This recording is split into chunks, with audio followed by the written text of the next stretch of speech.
Carm Capriato, Remarkable Results Radio, and another Aftermarket Weekly. It's week 187. You know, our legacy is always to continue to bring you no-nonsense content that you can rely on and enhance your business acumen and your business and personal success. Today, we're talking about education. Golly, you know that's one of my most favorite topics.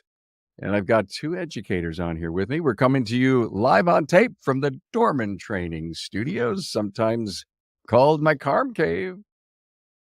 And thank you so much to Dorman Training.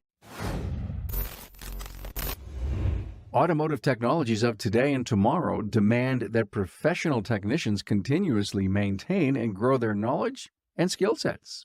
If one does not update, they will evaporate. Mastering the changing technologies, adapting new and more efficient testing techniques, and exploring new tooling and equipment applications are just a few challenges. Dorman Training is dedicated to providing the latest information and proven service and repair tips brought to you by some of the nation's best instructors in the company of some of the nation's best technicians. Dorman has been a leader in driving new product solutions for the automotive aftermarket for more than a century. With DormanTrainingCenter.com, we also deliver the technical training and insight service professionals need to further their careers and stay current. The automotive industry constantly evolves with technical advancements, making it crucial for technicians to stay updated with the latest trends and techniques. By undergoing comprehensive training, aspiring technicians will equip themselves with the necessary skills and knowledge to excel in their field. In addition to personal technical training throughout the United States, Dorman Training Center delivers online training modules covering a wide variety of topics, with new resources rolling out regularly. Whatever your role or experience, you can find helpful information on DormanTrainingCenter.com. Dorman Technical Training covers many of today's advanced automotive systems, including hybrid EV, driver assistance, diagnostics, emission, and complex electronics. Created for working service professionals and taught by ASE-certified instructors, classes are held as lunch and learns in the evenings and weekends at on-site locations, as well as available on demand. Bring your knowledge to the next level at DormanTrainingLive.com. Hey everyone, with me are two, I would say, friends, Dave Macholz and Vinnie Laverdi. Dave is the Assistant Dean or Academic Chair at Suffolk Community College, part of the State University of New York system. Up here in New York, we call that SUNY, State University of New York. Vinnie Laverdi is here, the Academic Chair, Erie Community College, right here in my town, Western New York. Hey, Vinnie. Good morning. Good to see you. I see you just got done you were an instructor at class. We just got out of a service and parts class where we're trying to make it very much like seminar based. So in our program, it takes place of internship. So if a student isn't prepared to maybe do an internship or already has job placement, they may choose this in elective in place of that. And so this time around, we chose to run a hybrid model, and that hybrid model is every other week. We have guest speakers, and then between those guest speakers, there's content and curriculum that goes along with the service and parts lessons that we're dealing with at that point in time. But we've hit on a lot of different job areas inside dealerships, independents. Carm, you were one of our first guest speakers with Amton, and yeah, we were there. Tom and Rachel and Dan and myself, and Tracy put a little video out on that. I don't know if you had a chance to see it. I did. I got up on my soapbox, guys. I need to say this. Please, can I say this? That when we were introduced by the instructor, great guy, and he says, you're going to hear from some mom and pops, and Dan and Tom and myself. And I think it's important, it maybe almost sets the tone here. Listen, this industry that we're so proud of, it's huge, the automotive aftermarket, service aftermarket. We could be perceived as mom and pops. And if you want to go to work for mom and pop, that's great. But 60% of our economy is driven by small business in our U.S. economy. So mom and pop in so many of the shops that I know of today, they're not mom and pop. They're really sophisticated, smart going businesses. So I got that off my chest. Here, listen what we're going to talk about. We're going to talk about enrollment. We're going to talk about working with high schools, advisory boards, AAS degrees versus an AOS degree. We're going to talk about career fair. We're going to talk about industry support. We're going to talk about soft skills and why the industry needs to be involved in education. So, Dave, I know that you're doing some training, and explain to us, you were just in New England this week. What are you doing? Yeah, I took a little bit of time off from work. I'm helping with some various state projects in EV training and doing quite a bit of that recently. So yeah, it's just kind of underscores the need for training in general, I suppose. So, guys, EV training, is it in your curriculum yet for the students? Yes and no. And it's a bit of a challenge. We have 1,200-hour programs. I'm pretty sure Vinnie's is the same as ours with the MAST certification through ASE. And much of the EV curriculum, I would say, is embedded to a certain degree. But there are so many new competencies that are coming down the pipeline that technicians need to know and be aware of, especially when EVs come to scale, that we don't really have room for right now. So I know there's a dialogue going on within the education sector about how do we deal with that? Do we revise ASE accreditation? There's some European models that are creeping their way into the US, such as IMI, where, in England, IMI certification is a little bit different than ASE certification. So I think we're kind of at a crossroads when it comes to EV implementation in community college programs specifically, but then how do you also deal with that at the high school level? So there's a lot of conversations that need to happen and I think are starting to happen. What do you guys think of that IMI thing? It's pretty robust. I have to be honest. It's a very detailed certification. Accreditation and certification in the US is an interesting topic. It's a topic probably unto itself, but it's the UK's approach to addressing some of these challenges. They have a 4-level system for certification of electric vehicle technicians, and it's fairly detailed. I find it fascinating that we would not want to just say, bring it over, let's do this thing to separate. What's the thing about the corn from the shaft or whatever that is? You're really trying to say that the people who are going to fix and repair and respect they've got some certifications behind it. They had to be licensed. They had to be specifically trained, but we're still heading down that highway. Do it yourself, figure it out. I don't hear that there's a lot of electrocution issues going on, but there's still a lot of things that can happen. Yeah, I think it's even beyond just the safety aspect of it is our technicians in the field currently equipped to handle the issues that they're seeing, right? So you think about the fixed right first visit type thing and customer base and making sure that you're repairing the vehicle to the standards that the manufacturer suggests you do. I think that's tough because manufacturers are even having a hard time getting enough product to their training centers and enough technology and fitting that into their training regimens. We're going through a whole curriculum change right now in order to start preparing for the future for the next 5 years, because quite honestly, our current curriculum in one of our biggest programs just isn't equipped to teach electric. We don't even have hybrid technology as a major course, like as its own course in that curriculum, and we're changing that. So we have a lot of new things coming in the next year or so. Our co-op based models, very manufacturer driven.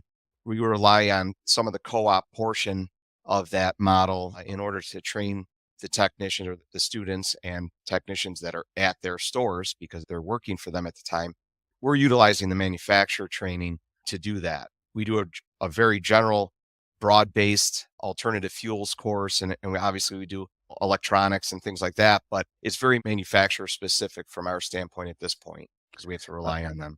Guys, I don't want our audience to sit there and say, what's a co-op program inside of one of the schools? Can you explain it? Yeah, so we have multiple co-ops, and a co-op is just where the students alternate between us and a facility. So ours happens to be a trimester schedule to make sure that we fit it in for financial aid and New York State Excelsior program that it's eligible and compliant. But it operates in a trimester. It's about 7.5 weeks with us and then 7.5 weeks at the dealer. And that happens through the entire portion of time that they're with us for 2 full years.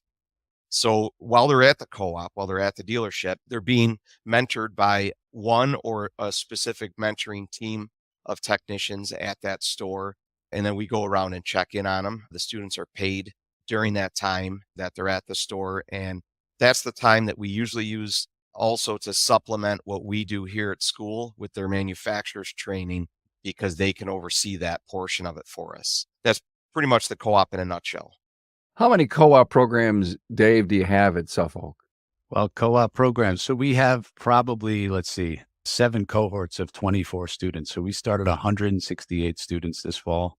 So those students in their spring semester, which starts in January, we do things a slightly different than Vinnie's school in that they will start in January doing approximately a day a week. So they'll do 80 hours this spring in a cooperative experience, and they'll ramp up. And the majority of that co-op experience for our students happens over the summer between their first and second year. But to Vinnie's point, in terms of training and manufacturer programs, and I know Erie as well, we've been partnered with 8 different OEs over the years. And those programs really, going back to the EV point a little bit too, a lot of the manufacturers are not yet supplying us with vehicles, tooling somewhat.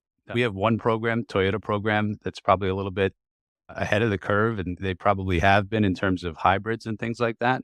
But we've yet to see it at the community college level, which goes back sort of to how do you prepare students for those experiences if you don't have yet the resources. So, but yeah, the co-op is an amazing program because our students, we try to give them as many skills as we can within the 1,200-hour framework of what our programs are. But the reality is when you have 20 or so students in a class, getting them to have all the hands-on experience that they can get in a class is just unrealistic. So you do your best that you can as an instructional staff and as a college to prepare them.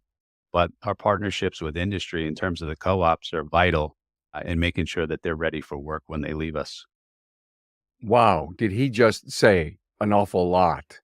No, number one, lab time, hands-on, getting equipment to work on. God, remember the old days, guys? Remember the old days? There were 50 cars out back, but they were easy. People drove junkers. People brought in family cars to work on. Don't do that anymore, do you? We do. So like our co-op programs, typically it depends on which one because we have very specific manufacturer ones, either Mopar Cap or Ford Asset.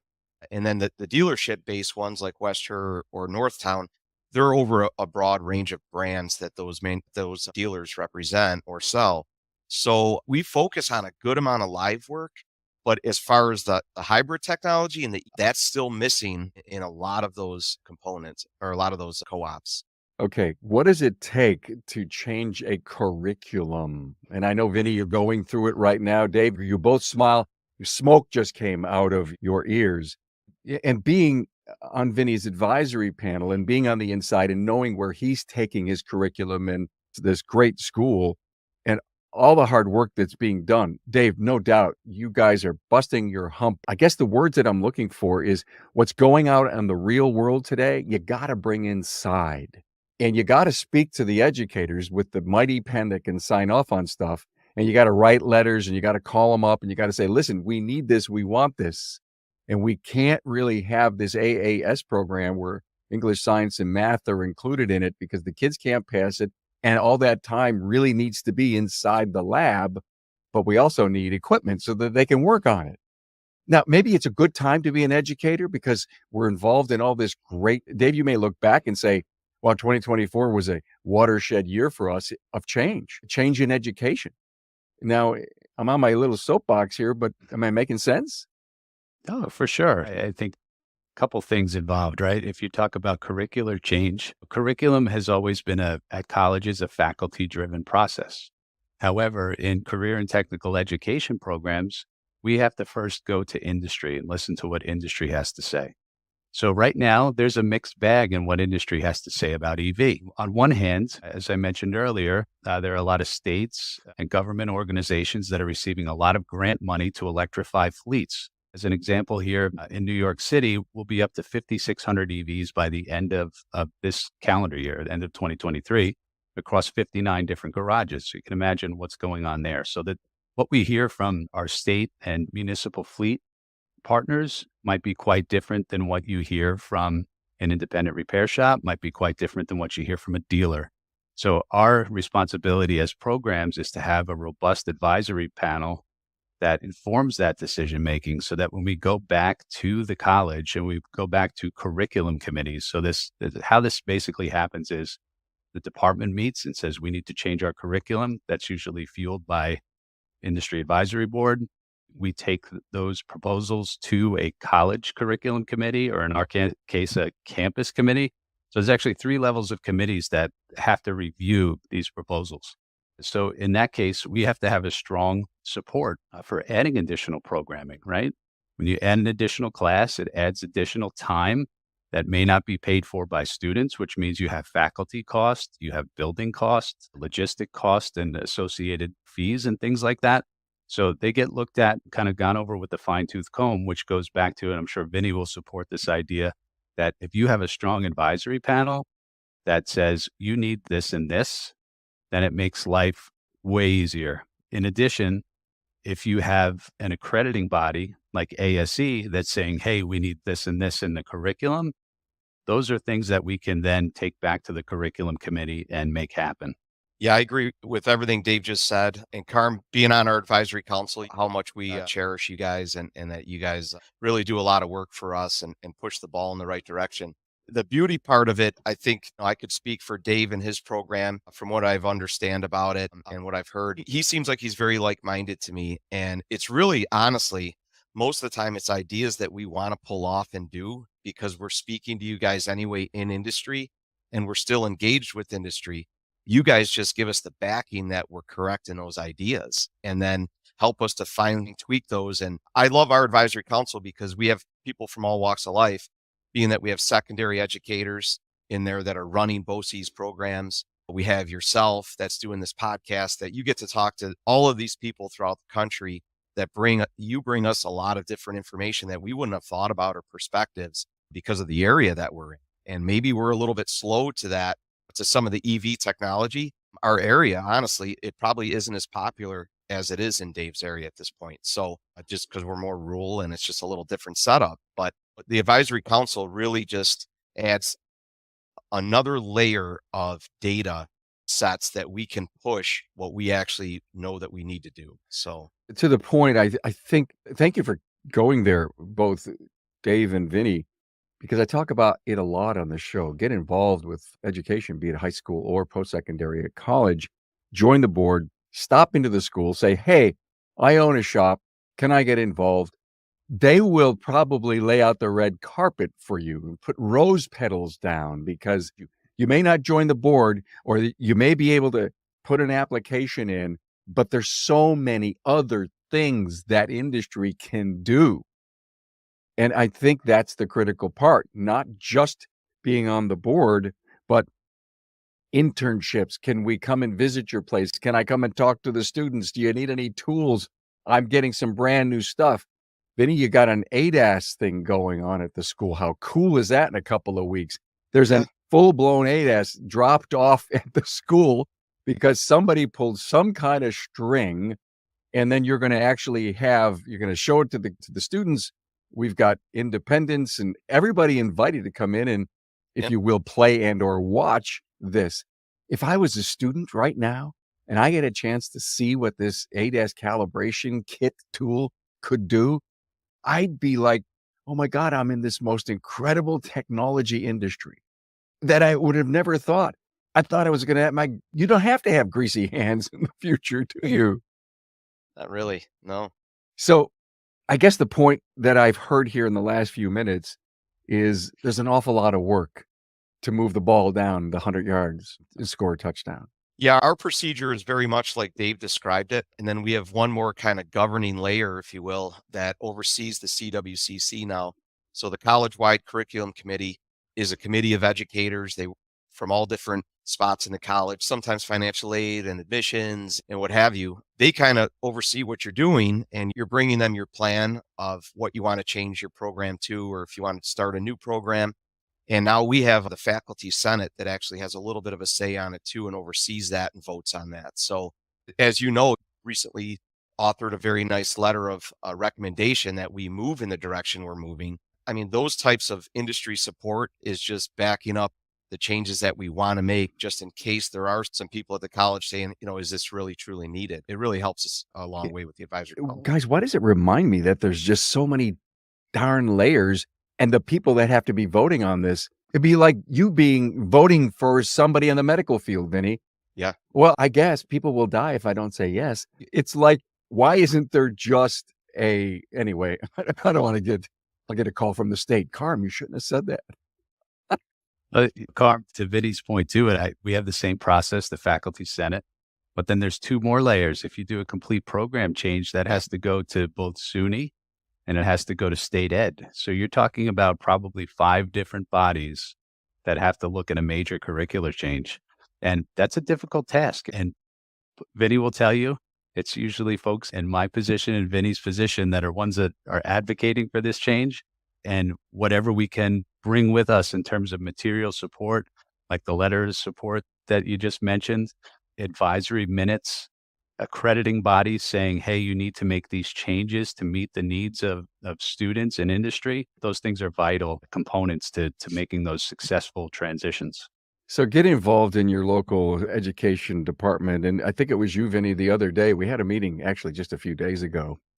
And I think he says we are the model for advisory boards in the We are. college. I'm actually working with 2 different programs currently to set up an advisory council and change their curriculum. So their curriculum in one program is being taught out where they're deactivating at some point that program, and they're looking to a model similar to what we do that has internship based or co-op based. They haven't figured that out yet, but don't take my word for it. I'm no industry leader in fitness. So why don't you get an advisory council board together, and I can at least help you with the procedures that you need to take.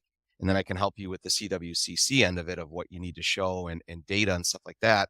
And honestly, one big part for us is our 5-year review is another thing that we use for data. And it's a lot of how much retention do you have? Where are you losing students? What are your gatekeeper courses? What are your threats to your program? What things do you need? And so we actually take the advisory council minutes, and that's part of our 5-year review. And then just looking at student outcomes, quite honestly. And what we were able to show was a huge disparity between multiple programs. And once we were able to show that disparity, where the stop outs were, the courses that they stopped out in, we were able to kind of go, okay, here's our gatekeepers. This is what we have to change and start to modify curriculum. But when I took over in January, we did that instantly. Then I did a 5-year review, and that led to other answers of how do we really fix this? And then the data that you guys provide. And it's all of these things together that point to change. And so when do you sleep, Vinnie, Dave? Doesn't happen very much. You guys seem to be on the clock, 7:24. Number one, you're passionate about what you do. You care about your students. You care about your instructors. And you realize that you are probably in one of the most cutting edge technology driven careers, and it's going to explode. Why do I feel, guys, that in the next 2 or 3 years, you guys are going to double your enrollment? Why do I feel that? I can tell you for us, it's already happening. We started a record number of students this year in our program, 168. We actually just did a 20-year look back. We looked at 2003. We were at, I believe, 109 students program-wide. 2013, we were at 169 students program-wide. This year, we started 168 new students in the first year, and we have a total of 269 students in the first and second years of the program. I think that could be attributed to a couple of different things. And it's interesting, Vinnie, I'm not sure if this is true for you, but here on Long Island, the number of students graduating high school is declining. It's going to continue to decline for some time. However, CTE programs, because a lot of the dialogue on college and COVID and career pathways seem to be doing extraordinarily well. One thing that I've noticed, Carm and Vinnie, maybe you can support this and maybe not yet, I'm not sure, but due to the discussion about the technology on today's vehicles, parents' perceptions are beginning to turn in terms of what they perceive our industry to be. So when I was in high school and I was ready to go to college, really, I was going to not go to college. I was going to become an automotive technician because my grandfather worked for Snap-on for 25 years. And I worked in a gas station at 15 years old, and I thought it was pretty cool. And my boss at the time sat down and said, son, you're not going into this industry. So here I am sometime later, and I'm in the industry, but I took a little departure, went to college for music, and that's a whole nother story in itself. That being said, I worked my entire way through school as a technician. But fast forward to today, and what are parents' perceptions of a car? Well, 2 years ago with Super Bowl, everybody watched every single brand in the world talk about the cutting edge technology that's in their vehicles, reading about modules and electrical engineering and how Bosch, some rumors out there that they've hired over 100,000 electrical engineers worldwide. And you hear these things, and I think parents start to think differently about what it is that their son or daughter is going to encounter in the automotive industry. If you get industry, the change in parental thought of the industry. Guys, we're a professional industry. This vehicle of ours is more high tech. People do not know what's under the covers. Right. All they want to know is how much and when is it done. And they have Yeah. no idea of what it takes. By the way, I got to do a little promotion. I created this poster, Automotive Careers Happen Here. And I'm going to get ready to offer it up as a PDF here on my website. And I want this to appear on every counter at every independent shop in the US. And I want people to say, what do you mean automotive careers happen here? Why? Internships, the big picture program. There's so many things. Give me 10 hours. Apprenticing. If we see what's going on, what we hear from our educators, and we see the changes that they're making and the involvement we're getting both at the high school and all the grant money that's coming up and these special centers that are being built because there's money, because as you said earlier, CTE, career technical education, that describes what we knew as kids as shop. And all the shop classes went away, and now I think they're regretting it. Let's move into what it takes to get involved in high school. And I know both of you are, and you want to see those students come up into your college. What can we as independents also do to get involved with high school? I would say, and sorry, Vinnie, I took the words out of your mouth, but build relationships. So much of the success that we've had as a program at Suffolk County Community College is the fact that I know personally every single automotive high school teacher that sends students to our program. And that takes some years to do, but from an industry perspective, find the school that's near you and seek them out. And if you don't know how to do that, ASE has a directory of schools right on their ASE Education Foundation website. I believe there are 2,700 ASE Education Foundation accredited schools nationwide, and there's one in proximity to pretty much anywhere in the United States. But in addition to the ASE accredited schools, so we've also found, and Vinnie, you probably have as well, there's quite a few schools that have automotive programs and training that are not ASE Education Foundation accredited, that have also a wealth of students and students that are interested in the career path. So I would say it has a large part to do with the relationships you build. We have the same ideas, Dave. We know everybody at the local area, BOCES centers for both Erie 1 and Erie 2 and Niagara Orleans. And we also have a big picture program that's right on our campus that Tom Sorrentino is the first one that introduced me to that, Total Automotive. And he was doing the one out of Kenton. He was taking students as an internship based thing after school. Operation Big Picture will drop the student off at a participating local internship spot. And so we're doing that now. I just gave him a tour the other day for the second time for the Orchard Park one. And we're going to reach out to Kenton for some of our other programming that's closer to them. But we also are meeting with 30 to 50 guidance counselors coming up in the middle of December. And that's going to be a pretty good meeting. It's basically, we're going to get to present to them the technology in the field and some of our partnerships with industry currently. And just so they know that a student can come to us, work the entire way through their college career and already be placed in a location, whether it be an independent repair facility, a parts store, an automotive dealership, anything in the Buffalo market for all the people that we deal with. So, hey, I want to stop you for one moment. Thank you for this, Tracy. She put up one of the episodes that we did on Big Picture. That's my son on the right, who's the counselor at the Ready Academy. And of course, Tracy's on the left. We had an incredible, thank you for that, Tracy. We had an incredible time interviewing students at all different levels. It didn't mean that they wanted to go into automotive, but we have followed some of the young students that have been placed at shops around Western New York. So thank you guys for getting involved in that. yeah, we're And excited. so, yeah, listen, guys, I want to go on to another topic, and that would be the AAS degree versus the AOS degree. Dave, is your program an AAS or an AOS? I mean, we need to explain to our audience what that means.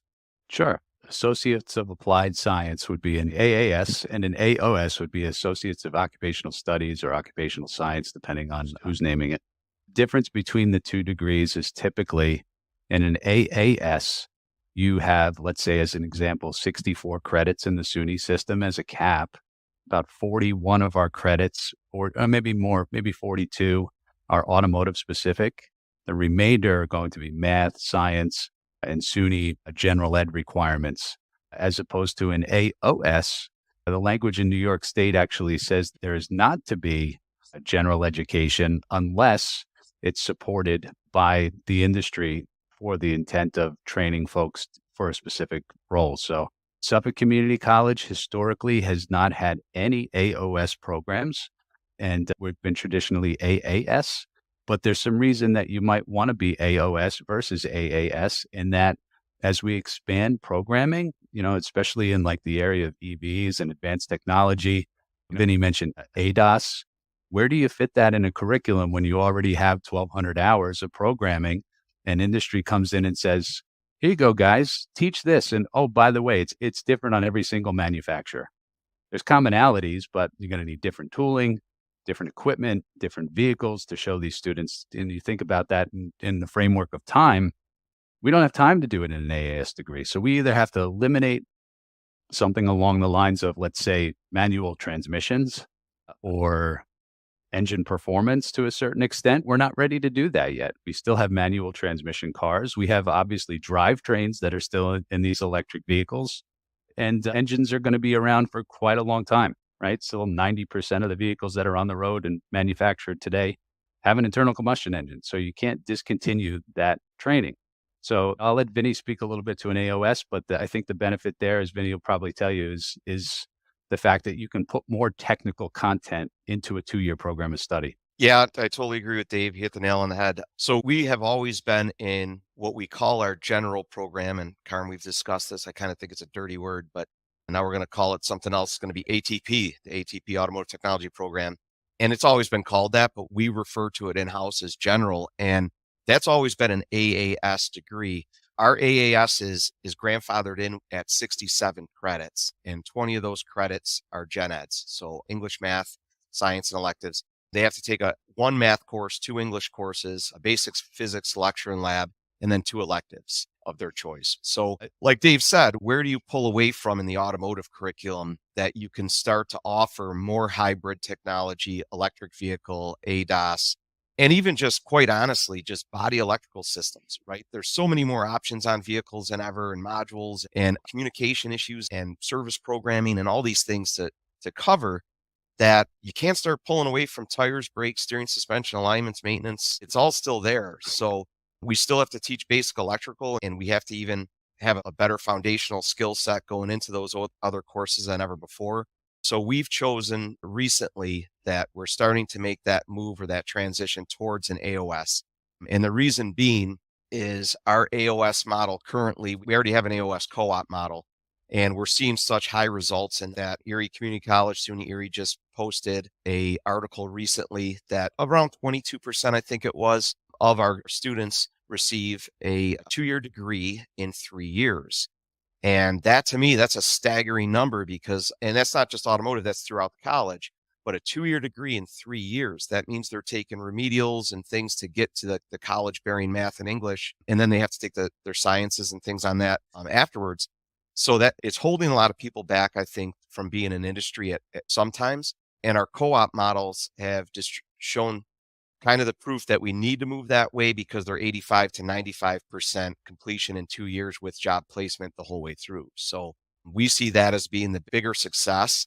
And one of the things that we've identified is the stop outs or the retention issues that we have typically are in our first semester, where we're offering introductory math course, an English course, an elective. And honestly, those 2 courses, math and English, and then physics later on, that usually are the gatekeepers for probably 90% of our students. Dave, the challenge that you have you had an inkling or a start of considering that your program should move to AOS?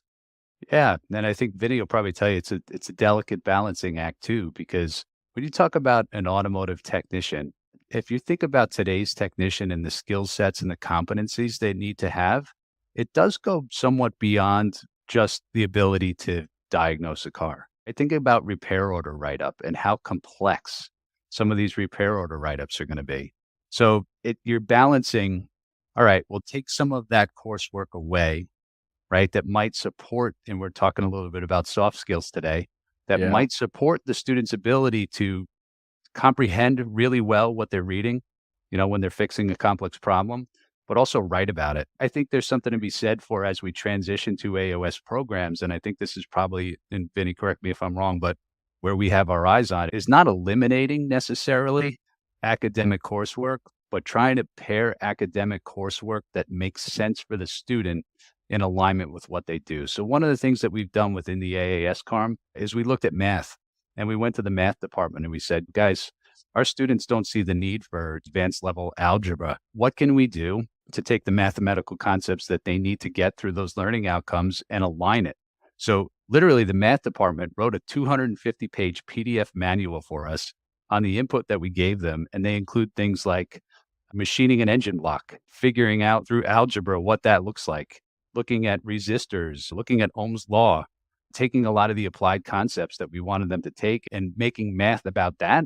And we've seen the success rate and the enrollment rate in that class, even within the AAS degree, go way up. Yeah. So to Dave's point, we're doing a couple of different things just to make sure that balance is correct. And I am worried about that. That was a very big concern of mine. We're looking at transcripts coming in of students of where they are college math and English readiness, first off, and then students that may be behind the curve or an EAL student that speaks another language as their first language. We're trying to identify those individuals and putting them through a pathways program that makes sure they're at least at a high functioning high school level before they're coming into the program. And we also have to make sure that we show the assessment data that we are actually assessing those math and English skills throughout our curriculum. So like Dave said, like a lot of things like automotive measurement and Ohm's law and using formulas and Pascal's law and all those things, that's embedded throughout our curriculum. And we have to show that we assess those items as well. Dave, I'm sure, has to start to deal with or starting to think about how he's going to deal with some new regulations that are coming up this fall. And we have to make sure that we're showing diversity and inclusion in all of our curriculum as well. And so we've already started to identify that topic area or that curriculum, where we're going to add that. And it already exists, honestly, in what we do, because we do an intro to auto course that talks about a lot of different backgrounds and people that you would be dealing with and things of that nature. And it's also included in our co-op. Every year, we have to find a spot to possibly add some other things that may be required of us by state ed or SUNY. Guys, thank you so much for this discussion on AAS versus AOS and finding more lab time and or less basic educational gen ed skills. And I can't help but think, guys, that in an AOS program, you may be able to change the curriculum a bit, like your intro classes or your parts and service classes, and have what we would call, and I'm just brainstorming here, this well-rounded listening, speaking, writing, critical thinking, flexibility, problem solving, confidence, integrity, networking, dedication, being dependable, multitasking. Those are kind of soft skills. There's only just a handful of soft skills that matter when this individual goes out into the career. But my message to the industry is you can't expect them to have this basic core automotive knowledge and be so well-rounded with all their soft skills. You got to step to the plate and help these young people. It doesn't matter what age they are, but the graduates, to lift them up on a personal level too. And that's a daily thing with us, quite honestly. Like, I'm sure Dave would agree, like, especially for our co-op models, because it's a smaller cohort that I may see for an entire year, you start to figure out people really fast in the first week or two. And you are trying to mold these students into what industry needs. And honestly, it's not even just what the auto industry needs, it's what they need to be an employable, functioning individual in society, right? Because they don't all have it coming in. And some of the things that we take for granted that we just know, they don't all know. So it's a case by case scenario. And I think that if we don't work on it daily, we don't achieve that objective of making employable individuals. Yeah, Carm, to Vinnie's point, when you meet with the students, you know relatively quickly where they're at with soft skills. So 2 years ago, for our enrollment cycle for Toyota T10, we piloted the idea of pre-advisement for every student that was coming into the program.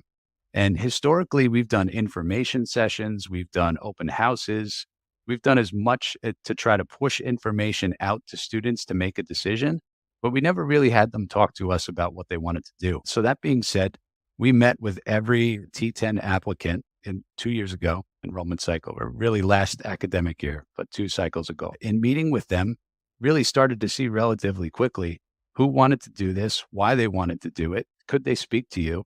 Could they keep an appointment? Could they answer an email? And in a lot of instances, we contacted students to just come in for an appointment and they'd miss it and they wouldn't reschedule. And then 2 weeks later, you'd hear from them. So what we found was we knew relatively quickly who had soft skills and who didn't before they came into the program. Interesting aside to that was that we've struggled with retention programmatically and as a college.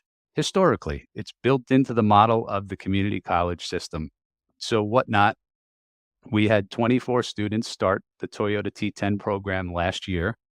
22 remained this fall. Just an incredible number. So this last enrollment cycle, we said, let's expand that. Let's look at our T10 program, our Honda Pact program, and our GM ASEP program, which are our 3 programs, like Vinnie mentioned, CAP and Asset at Erie. And we did the same thing with those programs. And remarkably, the instructors have already said to me, not even the full way through the semester, there is a huge difference in what we're seeing. And it's that we've kind of set the tone as a program before they even come in. You're going to have to be able to speak to us. You're going to have to answer an email. You're going to have to be responsible. And we've communicated that to their instructors, and their instructors have now trained them. When you hear back from Suffolk County Community College, call them back right away. We've got a little bit of an advantage in terms of our population density and the proximity to a lot of different schools in terms geographically, being in a metropolitan area. We have 1 million people in the county alone, a little over that. So we get about 400 applicants. So we've been able to essentially set the bar to a level where we can say, you're going to have to even up your skills game before you come in. And then from there, we have a program that we implemented with one of our professors, Teresa Noto, who was a 30-year Mercedes-Benz service director. And she came in and she's teaching for us. And we run a portfolio class, which is every semester. It's a half a credit. So literally it's 20 minutes a week. How are things going at work? How are things going with certifications? Do you have a resume? And we prepare students for actually this coming month, December 13th, we have a career fair.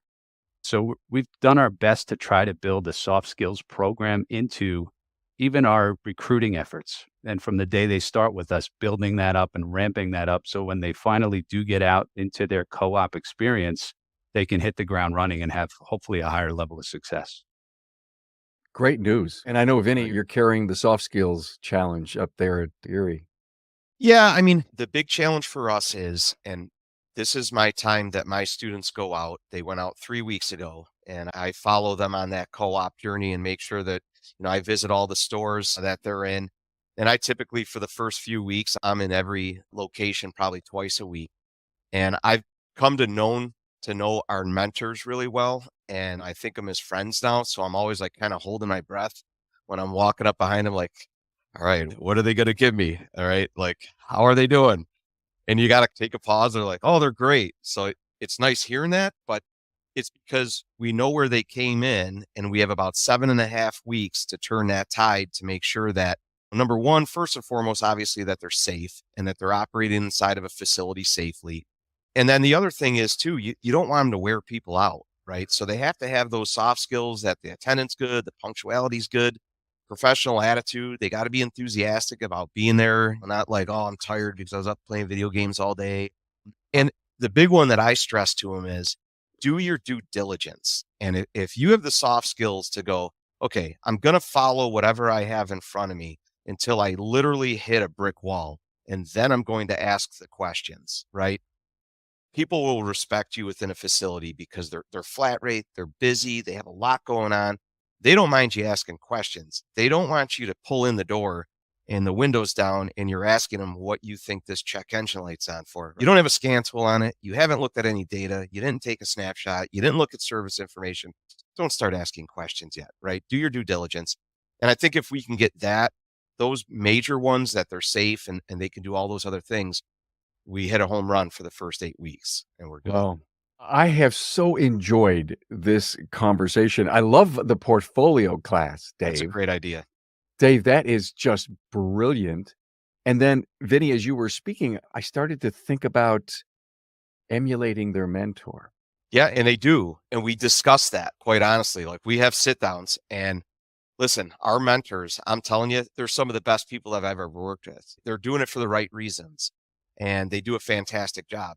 And what we try to do is they do get moved around sometimes, some facilities. It really depends on the management style of the people that they're dealing with and how the facilities run and the team structures and the scheduling of those team structures. So there's some different things that depend on this, but sometimes I actually, most of the time, I like them to be with a couple of different people because they're taking strengths and weaknesses. They're kind of seeing the differences between people, and then they're creating the best person that they could be, not trying to be a carbon copy of Mike or Jim or whoever they're with. They're going to be the best person that they can Right. be by Right. taking all the good from those people. I love it. And I think that one of the takeaways for me from this episode, as far as the mentor, is that we need to get to our mentors and we need to say, listen, you've got a more significant role than you think. Oh, yeah. And of course, the individual comes to you, but when you see that there could be some roughness and you need to get your sandpaper out and sand down one of those tough points, then you as a mentor need to help that individual with learning and managing soft skills and the whole people to communication piece. Guys, I loved this. Thank you for coming on the show. Both of you guys have the equal positions, one 450 miles away from the other, both in the New York State school system, and the uniqueness of not only the community, but in your programs are the same, but they're a little different. And I guess that's the creativity of what the leadership and the different communities are. So thank you for being here, Dave Macholz, Assistant Dean, Academic Chair, Suffolk Community College, part of the State University of New York system, along with Vinnie Laverdi, the Academic Chair of Erie Community College in Western New York.